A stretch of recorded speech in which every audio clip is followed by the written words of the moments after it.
या संपूर्ण आरक्षणातील उपवर्गीकरण विरोधात हे आंदोलन आहे। प्रामुख्याने तर लोकांनी फार डिटेलमध्ये सांगितलेलं आहे। उपवर्गीकरण म्हणजे सुप्रीम कोर्टाने दिलेला जो निर्देश आहे की आपल्याला SC ST मध्ये उपवर्गीकरण करायचं आहे आणि 7 लोकांचा जो न्यायाधीशांचा जो बेंच आहे ज्याच्यामध्ये DY चंद्रचूड, BR गवई, विक्रम नाथ, पंकज मित्तल, न्यायाधीश मनोज मिश्रा, न्यायाधीश सतीश चंद्र शर्मा यांनी याला समर्थन दिलेलं आहे आणि म्हणूनच आपण इथे जमा झालेलो आहे। आणि फक्त एक न्यायाधीश ज्या बेला त्रिवेदी आहेत त्यांनी असहमती दर्शवलेली आहे। इथे जे आता क्रांतिकारी युवा इथे येऊन गेलेले आहेत त्यांनी खूपच चांगल्या गोष्टीवरती प्रकाश घातलेला आहे आणि ह्या उपवर्गीकरणाला कसं काय आपण म्हणजे होऊ द्यायचं नाही आहे। कारण जर महाराष्ट्रामध्ये SC मध्ये जर 59 जाती आहेत, भारतात 350 जाती आहेत, तर आपण जर महाराष्ट्राचंच घेतलं तर त्या जातींमध्ये 13% आरक्षण हे विभागलं जाईल, ज्याच्यामध्ये सर्वात जास्त SC समाजातील ज्याही जातींना फायदा मिळालेला आहे त्या जातींना 13% मधले काही प्रतिशत, फॉर एक्झाम्पल 5 जातींना जर त्यांनी जास्त फायदा घेतलेला आहे तर सपोज 3% त्यांना मिळेल, त्याच्यानंतर थोडा कमी फायदा ज्यांनी घेतलाय त्यांना 5% मिळेल, अजून कमी घेतलाय त्यांना 7% मिळेल। जर हे 13% असेच विभागले गेले तर पुढे चालून म्हणजे जर हे लागू झालं तर पुढे चालून होऊ शकतं की ज्यांना 3% म्हणजे तुम्ही तर आता फार फायदा घेतलेला आहे, तुम्हाला 3%वर आणलेला आहे, होऊ शकतं की त्याच्यामधून तुम्हाला SCच्या लिस्टमधूनच बाहेर काढल्या जातील। पण खरं तर संविधानामध्ये आर्थिकदृष्ट्या आरक्षण देणे हा क्लॉजच घातलेला नाही आहे। तर ह्या BJP सरकारने, ह्या मोदी सरकारने मुद्दाम ही गोष्ट आणलेली आहे की कसं तरी ही जे SC वर्ग आहे हे कोणाला झुकत नाहीये, कोणाला मानत नाहीये, आम्ही ज्या ज्या गोष्टी घेऊन येतो त्या गोष्टी सगळेच जण मानत जातात, तर आपण ह्यांनाच कसं कमजोर करायचं, ह्या माध्यमातून कमजोर करणे। आरक्षण तर काढू शकत नाही कारण आरक्षण हे त्यांचं एक मत मिळण्याचं साधन पण आहे, तर त्याला कमजोरच कसं करायचं, तर ह्या माध्यमातून कमजोर करायचं म्हणजे हळूहळू लोकांना आरक्षण मिळणारच नाही, हळूहळू ते आरक्षण कसं काही संपुष्टात येणार ते आपल्याला कळणार सुद्धा नाही। ह्याचे हे कट कारस्थान आहे। हे जे हाफ चड्डीवाले आहेत यांचा तो पूर्णचा पूर्ण सपोर्ट, यांची ती विचारधारा इथे आलेली आहे आणि ही विचारधारा, कारण हे जे SC समाज आहे ना, हा जो महार समाज आहे ना, हा जुमानतच नाही कोणाला, अभ्यास करतो, पुढे येतो, प्रश्न विचारतो आणि प्रश्न विचारण्याची ताकदच त्यांना हिरावून घ्यायची आहे। समाजाची प्रश्न करण्याची, या देशाची प्रश्न करण्याची ताकदच त्यांना हिरावून घ्यायची आहे। तर हळूहळू ह्या पद्धतीने त्यांना कसं काय कमजोर करता येईल ह्या माध्यमातून ते करण्याचं कटकारस्थान या मोदी सरकारने केलेलं आहे। ह्या पद्धतीचे भरपूर असे कटकारस्थान त्यांनी केलेले आहेत ज्याच्यावरती आपल्याला खूप विचार करायची गरज आहे आणि आपला जो समाज आहे, जो सुशिक्षित समाज आहे, तो याच्यावर विचार करतोय, वारंवार प्रश्न विचारतो आहे। अँटी नॅशनलिस्ट म्हणून त्यांना जेलमध्ये टाकत आहेत तरी पण तो मागे गेलेला नाही आहे। जसं BJP IT सेल आहे, डिमॉनिटायझेशन म्हणजे जेव्हापासून BJP सरकार आले, डिमॉनिटायझेशन आहे, पुलवामा अटॅक आहे, सर्जिकल स्ट्राईक आहे, तर प्रोपगेंडा आहे, शाळांच्या टेक्स्टबुक मध्ये आहे, बॉलिवूड फिल्म्स मध्ये प्रोपगेंडाज आहेत, FRDA बिल आहे, PNB स्कॅम आहे, नीरव मोदीचं जे फंडिंगचं जे नवीन क्लॉज आणलेला आहे यांनी, हा सगळ्या ज्या गोष्टी आहेत त्या मुद्दामच आणून ह्या सरकारने जणू काही सगळ्या गोष्टी हायजॅक करून आपल्या हिशोबाने हा देश चालवायचा प्रयत्न करतात आहे. याच्यामध्ये कित्येक गोष्टी ज्या आहेत मोदी सरकार येण्यापूर्वी, मोदी सरकार व बीजेपी मोदी सरकार आल्यानंतर ह्या फील्ड्सचा अभ्यास पण करायची गरज आहे की जॉब्स म्हणजे ज्या ज्या प्रॉमिसेस त्यांनी केलेले आहेत जॉब्स कुठे आहेत. म्हणजे 2009 मध्ये जेव्हा 14 लाख वॅकेशन्स येतात आणि 2015 मध्ये 1 लाख, म्हणजे काय पॉप्युलेशन कमी होत आहे किंवा मग सेक्टर्स जे आहेत जॉबचे ते कमी होत आहेत. एक्झॅक्टली होत काय आहे. त्याच्यानंतर जीडीपी सतत घसरत आहे. टॅक्सेस आधीच वॅटला विरोध करणारा मोदी सरकार कसा काय वॅट आणतो, कुठल्या पद्धतीने आणतो पैसा कमावण्यासाठी. ब्लॅक मनी आहे, टेररिझम आहे, इलेक्ट्रिफिकेशन आहे, हायवे आहे, एनर्जी आहे, करप्शन आहे, स्वच्छ Bharat, Ganga cleaning, safety of citizens question mark, safety of women question mark. म्हणजे जी फॉरेनची एक संस्था आहे जी हे बघते की वुमेनची जी सेफ्टी आहे वेगवेगळ्या सेफ्टीजमध्ये बघते, ज्याच्यामध्ये ट्रॅव्हल आहे, सेफ्टी आहे, तर क्लायमेट चेंज आहे, याच्यावरती ह्युमन ट्रॅफिकिंग आहे, ह्याच्यावरती जो आपल्याला एक डाटा देत असते त्या कंपनीचं असं म्हणणं आहे की भारत सध्याच्या स्थितीत सर्वात जास्त वुमेन सेफ्टीला क्वेश्चन मार्क सगळ्यात नंबर 1 आहे की ज्याच्यामध्ये वुमेन सेफ्टी नाही आहे. आणि आपण जे आहे ते सतत, मला खरंच अभिमान वाटतो ह्या वर्गाचा, SC ज्याच्यामध्ये महाराणी काही असा समाज येतो जो आता पुढे येत चाललेला आहे की प्रत्येकच ओबीसीचं असू दे, मराठ्यांचं असू दे, कोणाचेही प्रश्न असू दे, अभ्यास करून पुढे येऊन त्या प्रश्न उचलायला सतत ते चेहरे आणि सतत ते लोक पुढे येत आहेत आणि दिसत आहेत.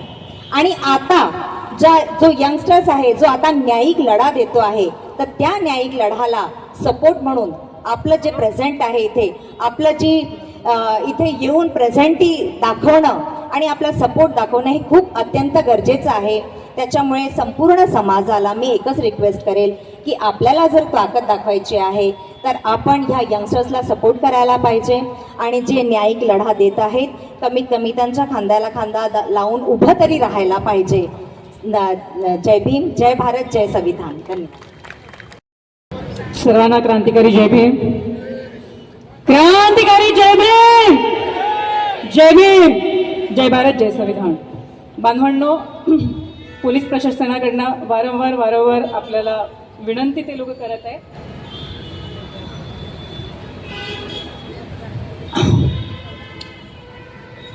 की तुमचा वेळ संपत आलेला आहे आणि लवकरात तुम्ही आटोपता प्रोग्राम घ्या. बाकी अन्य देखील अनुसूचित जातीमधून जे अन्य आलेले आहेत चर्मकार याच्यामधनं ते सुद्धा बोलणार आहेत. आणि म्हणून अधिक वेळ न घेता, कारण आता बऱ्याचशा वक्त्यांनी इथे यथोचित अशी महत्त्वपूर्ण मांडणी केलेली आहे, म्हणून आता आपल्याला समोर काय करायचं आहे यावरती सोल्युशन काय, उपवर्गीकरण आपल्याला कशा पद्धतीने थांबवावं लागेल यावरती देखील मी प्रकाश टाकेल. आता वेळ आली आहे बांधवांनो, करा किंवा मरा, पण आता लढाच.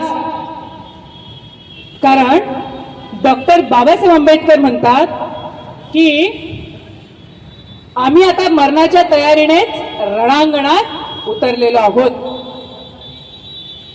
म्हणजे बघा बांधवांनो, उपवर्गीकरण म्हणजे नेमकं काय. आता आपल्यातील इथे उपस्थित असणारे हाडाचे कार्यकर्ते आणि बुद्धिजीवी वर्ग आहे. हा निषेध उपवर्गीकरणा संदर्भात विरोध आणि आंदोलन घेण्यामागचं हे कारण आहे की आता आपल्याला हजारोच्या संख्येने, कारण संख्या आता महत्वाची आहे, आता तुम्हाला सरकारची दालनं हलवायची असेल तर आता आपल्याला कम्फर्ट झोन मधून बाहेर निघावं लागेल. न्यायालयीन लढाई सोबत रस्त्याची लढाई आपल्याला अधिक तीव्र, अधिक गतिमान आणि हा लढा आपल्याला सुरूच ठेवावा लागेल. तोपर्यंत सुरू ठेवावा लागेल जोपर्यंत उपवर्गीकरण हे रद्द होणार नाही. उपवर्गीकरण म्हणजे कोट्यात कोटा. आरक्षणला बदनाम करून आरक्षण याची शेवटी परिणिती आरक्षण संपविण्यात होणार आहे. संपूर्ण भारत देशामध्ये जवळपास 1108 अनुसूचित जाती आहेत आणि त्या जातीला जवळपास 15% रिझर्वेशन आहे आणि महाराष्ट्रात 59 अनुसूचित जाती. आता महाराष्ट्राचा सुरू असल्यामुळे महाराष्ट्राचा आपण विचार करूया, ज्याला 13% रिझर्वेशन आहे. बांधवांनो, संपूर्ण भारत देशामध्ये 1108 ज्या जाती आहेत अनुसूचित संदर्भात, मग इतक्या जातीने किती जातीने उपवर्गीकरणाची मागणी केली याचा जर अभ्यास आपण केला तर आतापर्यंत फक्त 7 आणि 8 जातींनी. बरोबर. आणि इतकं सिस्टमॅटिक महाराष्ट्रामध्ये उपवर्गीकरण करण्याचं षडयंत्र 2023 पासनं, म्हणजे जो बार्टीचा तुम्ही अहवाल बघाल, त्याचा अभ्यास करणार तर संपूर्ण दोषपूर्ण तो अहवाल आहे. जवळपास 2 वर्षापासनं आपण सर्व एकत्रित येऊन उपवर्गीकरणाचा विरोध करत आहोत, कारण याचे परिणाम आपण जाणून आहोत. उपवर्गीकरण करणे म्हणजे ब्राह्मणवाद आणि मनुवाद मजबूत करणे होय. ह्या व्यवस्थेला उपवर्गीकरण पूरक आहे. बरं, उपवर्गीकरण, विभाजन आणि विषमता इथे जर वाढीस लावायची असेल म्हणून हे उपवर्गीकरण. आता बांधवांनो, 59 जातीमध्ये किती जातींनी याची मागणी केलेली आहे? फक्त एक जात. एक जातच वारंवार म्हणत आहे. बदर कमिटीचा रिपोर्ट येत आहे. तो रिपोर्ट कसा बनवला? जे बदर कमिटीला हे माहिती आहे की 58 जाती समर्थनार्थ आहे उपवर्गीकरण होऊ नये म्हणून, आणि एकच जात वर्गीकरणाच्या समर्थनार्थ आहे आणि बाकी ज्या 58 जाती आहेत त्या जर विरोधामध्ये आहेत तर बदर कमिटीने अहवालामध्ये लिहावा ना, मेजॉरिटी इज द लॉ. आणि आम्हाला कामी लावून दिलं. म्हणजे बघा, ह्या 5 दिवसामध्ये आमचा जो समाज आहे, ज्या महापुरुषांच्या जयंती आल्या 10 आणि 14 एप्रिल, जेव्हा आपण अत्यंत आपल्या महामानवाच्या जयंती करण्यामध्ये व्यस्त असतानाच 10 एप्रिलला हरकती मागविल्यात. बरं, किती घाईगडबड आपली झाली. म्हणजे केवढा जागृत अजूनही आपला समाज आहे. जयंती, आम्ही जयंती प्रिय तर आहोत, पण आम्ही आमचे अधिकार विसरलेलो नाही आहोत. आम्हाला हे षडयंत्र कळून आलं आणि धडाधड ऑब्जेक्शन्स हरकती उपवर्गीकरणाच्या माध्यमातून बार्टीला पाठविण्यात आला. आता मला सांगा बांधवांनो, आता 2-3 दिवसापूर्वी न्यूज आलेली आहे, मला वाटते महाराष्ट्र टाइम्सने ती न्यूज दिलेली आहे की मोठ्या प्रमाणात म्हणजे उपवर्गीकरणाचा फटका महार जातीला बसणार आहे. कारण जास्तीत जास्त ईमेल्स कोणाचे प्राप्त झालेले आहेत? मातंग कम्युनिटीचे. आता मला सांगा, यांचं असं म्हणणं आहे की आरक्षणाचा लाभच मिळाला नाही, अजूनही अज्ञानता आहे. तो इतका सुशिक्षित पुढारलेला की ईमेल मध्ये, टेक्नॉलॉजीमध्ये इतका पुढारलेला की आपल्याही पेक्षा जास्त ईमेल्स पाठवतील. षडयंत्र हे समजून घ्या. पहिलीच असंविधानिक त्यांनी प्रक्रिया कुठली केली? आपल्याला परंपरा लाभलेली आहे संविधान आलं तेव्हापासूनचा. म्हणजे जेव्हा संविधानाचा ड्राफ्ट तयार झाला तेव्हा सर्वात आधी भारतीय जनतेच्या अभ्यासासाठी तो ड्राफ्ट सार्वजनिक पब्लिक डोमेन मध्ये करण्यात आला. ही आपली परंपरा आहे. तुम्ही साधं संविधानाचं पालन करू शकत नाही, तुम्ही लपून ठेवता तो अहवाल. तो अहवाल सार्वजनिक न करताच तुम्ही हरकती मागवता. म्हणजे काय, आमची इथे टिंगल उडवणं सुरू आहे. आता काल परवाचं, मला वाटते कालचंच, ज्या गृहमंत्र्यांची जबाबदारी संपूर्ण महाराष्ट्र सांभाळायची आहे. त्यांना प्रश्न विचारला असता की उपवर्गीकरण संदर्भात महाराष्ट्रातलं वातावरण खूप मोठ्या प्रमाणात पेटलेलं आहे, ह्याबद्दल तुमचं मत काय? उत्तर काय देतात? आम्ही हरकती मागवलेल्या आहेत आणि शेवटी सर्वोच्च न्यायालयाचा निर्णय आहे, त्याच्यामुळे हरकती मागवल्यानंतर त्याचा विचार करू आणि नंतर सुप्रीम कोर्टच्या निर्णयावरती अंमल करू, असं एकूणच अप्रत्यक्षपणे त्यांनी बोलून दाखविलं. आता मला सांगा, म्हणजे सुप्रीम कोर्टचं जजमेंट पलटवलंय बरं.